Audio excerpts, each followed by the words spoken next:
सो या आज की जो वीडियो है ये वीडियो थोड़ी हटके हो सकती है क्योंकि लुक्स मैक्सिंग ना ही किसी पर्सनालिटी डेवलपमेंट के ऊपर होने वाली है, बट ये एक requested video, so it's a requested video and मुझे नहीं लगा था मुझे इस वीडियो के लिए एक और पार्ट निकालने की ज़रूरत है, बट क्योंकि एक भाई का कमेंट आया और उन्होंने रिक्वेस्ट करा तो मैंने सोचा क्यों ना इस पर बना दिया जाए। तो first of all a disclaimer, ये वीडियो प्योरली मेरे लर्निंग स्किल्स के ऊपर बेस्ड है, कैसे मैंने सीखा। और अगर आप एक प्रोफेशनल गिटारिस्ट बनना चाहते हैं, प्रोफेशनल म्यूजिशियन बनना चाहते हैं तो वो मैं नहीं बता सकता आपको क्योंकि मैं खुद एक प्रोफेशनल नहीं हूँ। बट हाँ, ये मैंने सीखी थी as a part of skill, as a hobby. तो जितना मैंने सीखा और कैसे सीखा है मैं उसी पे बात करने वाला हूँ। और अगर आपको बेसिक मेरे जितना ही सीखना है, ना कि एक प्रोफेशनल बनना है, तो आप इस टिप्स को यूज़ कर सकते हो अपने साथ। एंड मैं ये नहीं कह रहा कि यही 100% ऑथेंटिक वे, यही करेक्ट वे है, यही सही ऑर्डर है, ऐसा कुछ नहीं है। आप अपने हिसाब से सीख सकते हो, बट मैंने इस ऑर्डर में सीखा और मुझे ये ज़्यादा बेनिफिशियल लगा मेरे लिए। सो या बेसिकली यही है कि अगर आप प्रोफेशनली सीखना चाहते हो तो वीडियो के डिस्क्रिप्शन में एक लिंक होगा एक वीडियो की, मुझे लगता है वो ज़्यादा प्रोफेशनली समझा रहा है, तो आप वो देख सकते हो इसे छोड़ के। बट ये अगर आपको मेरे जितना ही सीखना है तो आप ये वीडियो देख सकते हो। तो बेसिकली जब मैंने गिटार सीखना शुरू करा था तो फर्स्ट पार्ट जो था मेरे गिटार लर्निंग में वो था टैब्स। अब देखो टैब्स होते क्या, टैब्स वो होते हैं जिसमें तुम गाने बेसिकली स्ट्रिंग्स पे प्ले करते हो, ना कि कॉर्ड स्ट्रम करके गाने वाले तरीके से नहीं प्ले कर सकते, बट तुम स्ट्रिंग में ऐसे साउंड्स प्रोनाउंस करते हो जो प्ले करते वक्त जिससे तुम्हें इंटेंशन लग जाता है कि वो कौन सा गाना है। तो बेसिकली मैंने स्टार्ट किया था टैब से। अब टैब्स जो है वो क्यों बेनिफिशियल है, इसका मैं एक बेसिक सा तुम्हें रीज़न दे देता हूँ। टैब्स इसलिए बेनिफिशियल है क्योंकि टैब्स में जो है तुम्हारी फिंगर मूवमेंट्स फास्ट हो जाती है। अब देखो अगर तुम टैब्स प्ले कर रहे हो, मैं तुम्हें एक मास्टर टिप देना चाहता हूँ, हमेशा अपने पिंकी फिंगर को इंक्लूड किया करो, इस फिंगर का भी यूज़ किया करो। क्योंकि मैंने जब टैब सीखे थे मैं सिर्फ इन 3 फिंगर को प्रायोरिटाइज करता था और इसकी वजह से ये जो है ये मेरा ज़्यादा स्ट्रॉन्ग नहीं है टैब्स प्ले करने में। हाँ, कॉर्ड्स में बेसिक शिफ्ट विफ्ट मार लेता हूँ, बट जो टैब्स प्ले करता है ये वाला फिंगर मेरा ज़्यादा हेल्पफुल नहीं है। तो इससे क्या होता है, अगर मैं रिव विव प्ले करना चाहूँ इलेक्ट्रिक गिटार में, इन सारी चीज़ों में, तो मेरे को थोड़ी दिक्कत आती है। क्योंकि अगर तुम पिंकी फिंगर यूज़ नहीं कर रहे तो तुम्हें 3 फिंगर से बहुत ज़्यादा फ्रेट बोर्ड रीच करना पड़ता है, जो कि कभी कभार बहुत हेक्टिक हो जाता है और कभी कभार एक स्पेसिंग दे देता है टोन्स के बीच में। तो बेसिकली तुम इस फिंगर को भी इंक्लूड करो। देखो अगर तुम ध्यान से देखोगे मेरे इस फिंगर में भी वो रिजेस है, इसमें भी वो रिजेस है, इसमें भी वो रिजेस है, पर इसमें देखो इसमें बहुत कम रिज है क्योंकि मैंने ये फिंगर बहुत कम यूज़ किया है। पर इन तीनों में देखो कितने डीप और मतलब बिल्कुल हार्ड रिजेस है। वैसे क्योंकि मैं इन 3 फिंगर को ज़्यादा यूज़ करता हूँ टैब्स प्ले करते हैं, ना कि इसको ना। जो सेकंड टिप मैं देना चाहता हूँ, तुम यूज़ कर सकते हो सारे गामा पा, जो तुम्हें बेसिकली स्टार्टिंग में सिखाया जाता है और नहीं सिखाया गया तो तुम खुद सीख लेना। सारे गामा पा हो गए, तुम्हारे स्पाइडर एक्सरसाइजेस हो गए, तुम्हारे फिंगर एक्सरसाइज होते हैं, उससे जो होता है ना तुम्हारे फिंगर मूवमेंट फास्ट होती है, तुम्हारी कोऑर्डिनेशन फास्ट होती है। और हाँ, राइट हैंड से हमेशा अप डाउन प्लग करना, ना कि सिर्फ डाउन डाउन।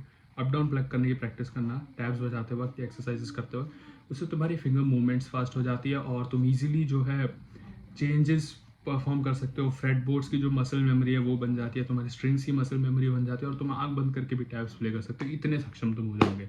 और तुम्हें अगर एक्सरसाइजेस चाहिए तो तुम यूट्यूब पर जाकर डाल देना, सर्च कर लेना best guitar finger exercises, best guitar exercises for beginners, और बहुत सारे आ जाएंगे। स्टार्टिंग में बहुत मुश्किल लगता है बट हाँ धीरे धीरे हो जाएगा। और स्पेशली स्पाइडर एक्सरसाइज जरूर इंक्लूड करना, उससे तुम्हारी स्पीड, रीचिंग और फ्रेट बोर्ड और कोऑर्डिनेशन बहुत बढ़िया बैठता है स्पाइडर एक्सरसाइजेस से।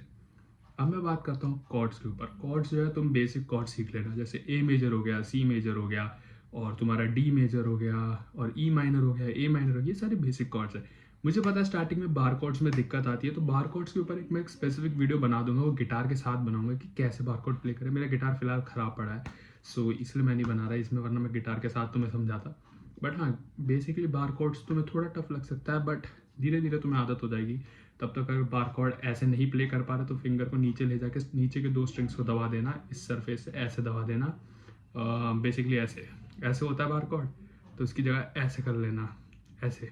देख रहे हो, ये वाला फिंगर जो है 2 स्ट्रिंग्स को प्रेस करने चाहिए, और ये थर्ड फिंगर पर, और ये तो इसी को शिफ्ट कर लेना। अब जब तुमने बेसिक कॉर्ड सीख लिए, इसके बाद इन बेसिक कॉर्ड्स का फ्रेट या बार कॉर्ड वर्जन सीखना। फॉर एग्जाम्पल अगर तुम जी मेजर ऐसे बजाते हो, ऐसे जो बेसिक जी मेजर होता है, तो तुम इसको ऐसे करना, एफ मेजर को तीसरे फ्रेट पे ले आना, तो ये जी मेजर बन जाएगा। इससे क्या होता है, जैसे तुम कभी म्यूजिक प्ले कर रहे हो, बहुत बार होता है कि तुम कोऑर्डिनेशन इतना टफ होता है कॉर्ड्स का कि तुम डायरेक्टली जो नॉर्मल कॉर्ड शेप है उसमें चेंज करना मुश्किल हो जाता है। तो तुम डायरेक्टली जो है तुम उसी के बार कॉर्ड ऑल्टरनेटिव को प्ले कर सकते हो, जिससे कि सेम आवाज़ आएगी और तुम्हारी रीचेबिलिटी भी आसानी। फॉर एग्जाम्पल अगर मैं सी प्ले कर रहा हूँ, ए माइनर प्ले करा, फिर मैंने एफ पकड़ा और मेरे को जी ये करने की जगह मैं 3 फ्रेट आगे ले जाऊंगा, जी हो गया, वापस आए सी हो गया, तो ये ज़्यादा ईजी पड़ता है कंपेरिजन टू तुम जो नॉर्मल कॉर्ड्स प्ले करने वाले हो। And the fourth and final tip is तुम्हें गाना गाने की कोशिश करनी है। अब देखो मैं इससे ये मतलब नहीं कह रहा कि तुम्हें गाना गाना सीखना है, मेरा बेसिक से मतलब ये कि तुम्हें गाना नहीं भी आता तो भी तुम गाने की कोशिश करो। इससे क्या होगा, तुम्हारे कॉर्ड प्लेइंग और तुम्हारा जो टाइमिंग है कॉर्ड्स चेंज करने की ये अच्छे से बैठेगा और इससे तुम्हारी हेल्प होगी। या फिर अगर तुम गाना गाना नहीं चाहते, तुम्हें लगता है कि कोई तुम्हें जज करेगा, तो इजीली क्या करो, जैसे कोई हेडफोन्स है फॉर एग्जांपल, जैसे ये हेडफोन्स है, ये मैंने ऐसे पहन लिए, अब मैं गाना प्ले कर रहा हूँ इसके अंदर, ठीक है। अब मैंने ये एक कान हटा दिया और इसको साउंड कम कर दिया और मैं प्ले करने लग रहा हूँ। तो जैसे जैसे वो लिरिक्स चेंज हो रही है उसके हिसाब से मैं कॉर्ड प्रोग्रेशन चेंज करूँगा, जिससे कि मेरी टाइमिंग अच्छे से बैठेगी। या तो फिर तुम यूट्यूब पे जाओ, जो लिरिक्स आते हैं जिसमें ऐसे लाइट अप होता है और ऊपर कॉर्ड्स लिखे होते हैं, उस लाइट के हिसाब से चेंज करने की कोशिश करो। या फिर एक तरीके का डिवाइस कह सकते हो या कोई एक इक्विपमेंट होता है, तुम्हें ऑनलाइन भी मिल सकता है, उसे कहते हैं कि उसमें क्या होता है, जो टोन्स होते हैं उसमें तुम बीट्स के हिसाब से रख सकते हो। जैसे अगर तुम्हें पता कि टक टक टक के बाद कॉर्ड चेंज करना, तुम 3 बीट रखो, 2 बीट रखो, वो गाने के हिसाब से स्पेसिंग कर दो और उन बीट्स को सुनते सुनते कॉर्ड चेंज करो। उससे तुम्हारी जो टाइमिंग और स्पेसिंग है गाने के बीच वो बहुत अच्छे से हो जाएगी। तो तुम किसी के साथ भी प्ले कर सकते हो, खुद गाते हुए भी प्ले कर सकते हो। ना द फाइनल टिप इज, कभी भी किसी से स्ट्रमिंग पैटर्न मत मांगो। मुझे पता है ये बहुत वियर्ड साउंड कर रहा है तुम्हें, बट ऑनेस्टली बता रहा हूँ, मैंने आज तक अपनी लाइफ में किसी से स्ट्रमिंग पैटर्न नहीं सीखी, ना कभी किसी से मांगी है। मैंने जो बेसिक स्ट्रमिंग सीखी थी वो थी down down up down up. ये सबसे बेसिक होता है, ये सबको सिखा।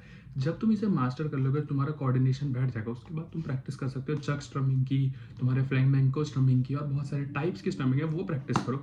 बट कोई भी गाना प्ले कर रहे हो, किसी से स्ट्रमिंग कभी मत मांगना। तुम गाने की कोशिश करना है, गाना साथ में प्ले करना जैसे मैंने बताया, और जो है कॉर्ड्स पकड़ो और खुद से तुम्हें डाउन और अप स्ट्रोक के बीच का तो टाइमिंग का अंदाजा हो ही जाएगा, और तुम्हें प्रैक्टिस भी हो चुकी होगी कि तुम्हारी रिस्ट अच्छे से मूव कर पाए। सो गाना प्ले करते वक्त तुम्हें खुद स्ट्रमिंग ढूंढनी है, खुद अपने अप डाउन, और उसको जो है तुम अपने आप से परम्यूटेशन कॉम्बिनेशन लगा और खुद से स्ट्रमिंग ढूंढना। इसलिए जब भी मैं कोई नया गाना भी प्ले करता हूँ, मैं कभी स्ट्रमिंग ढूंढता ही नहीं, मेरे को बस कॉर्ड्स चाहिए होते हैं और उससे मैं बेसिकली खुद ही स्ट्रमिंग ढूंढ लेता हूँ, क्योंकि मैं इतना केपेबल हो गया हूँ अगले मूवमेंट के साथ कि मैं खुद ही सुना के अंदाज़ा लगा लेता हूँ कि क्या स्ट्रमिंग बैठेगा, और ये ज़्यादा ईजी पड़ेगा, क्योंकि हर गाने के लिए अगर तुम स्ट्रमिंग सीखने जाओ तो बहुत कॉम्प्लिकेटेड और बहुत टाइम वेस्ट होगा। Now the final tip is, अगर तुम कॉर्ड्स और ये पार कॉर्ड सब सीख चुके हो, स्ट्रमिंग भी सीख चुके हो, तो बेसिकली तुम्हें ध्यान रखना है कॉर्ड फैमिली का। अब देखो, जब मैं चर्च में कॉयर मेंबर्स में बजाता हूँ गिटार, तो उस टाइम क्या होता है, अगर जैसे मान लो अगर मेरी आदत पहले ये थी कि मेरे को सिर्फ कॉर्ड्स के नाम पता थे, कॉर्ड फैमिली नहीं पता थी, तो जब कोई पर्टिकुलर कॉर्ड पे गाना बजता था तो मेरे को पूछना पड़ता था उनसे कि आप मेरे को हर एक लाइन के कॉर्ड्स बताओ। बट अब क्योंकि मैंने कॉर्ड फैमिली सीख लिया है, तो बेसिकली अगर वो मुझे कॉर्ड ही बता दे तो मैं उसकी फैमिली के कॉर्ड्स ही प्ले करके अंदाजे से बजा देता हूँ, क्योंकि मुझे पता चल जाता है कि फैमिली में यही कॉर्ड्स इंक्लूडेड है, तो इसी में कुछ बजेगा। जैसे सी मेजर है, उन्होंने बताया कि सी में है गाना, तो मैं सी ए माइनर एफ जी, इसी को परम्यूटेशन कॉम्बिनेशन लूंगा, इससे बजा। बेसिकली तुम्हें कॉर्ड फैमिली का ध्यान रखना है, जिससे कि तुम्हारी जो कॉर्ड प्रोग्रेशन है वो आसान हो जाएगा, तुम किसी भी गाने को इजीली प्ले कर पाओगे। आई होप ये तुम्हारी मदद किया होगा, और अगर करा है तो अपने दोस्तों के साथ शेयर करना, कमेंट्स भी करना, और ये मिलता हूँ तुमसे एक नेक्स्ट लुक्स मैक्सिंग या फिर कोई पर्सनैलिटी वीडियो पे। तब तक के लिए गुड बाय। और हाँ, थैंक यू जिन्होंने भी ये कमेंट करा था, आपकी वजह से हो सकता है कि आपसे जितने भी लोगों के साथ यही सेम रिलेटेबल सवाल है उनकी भी मदद हुई हो। इसलिए मैं कहता हूँ कि कमेंट्स में ज़रूर बताया करो। सोचो इस एक बंदे से अगर 10 लोग भी हैं जिन्हें यही टिप्स चाहिए थी, उन्हें भी फ्री में मिल गया। सो ये कमेंट में ज़रूर बताना, and I will meet you guys in the next video. Till then good bye.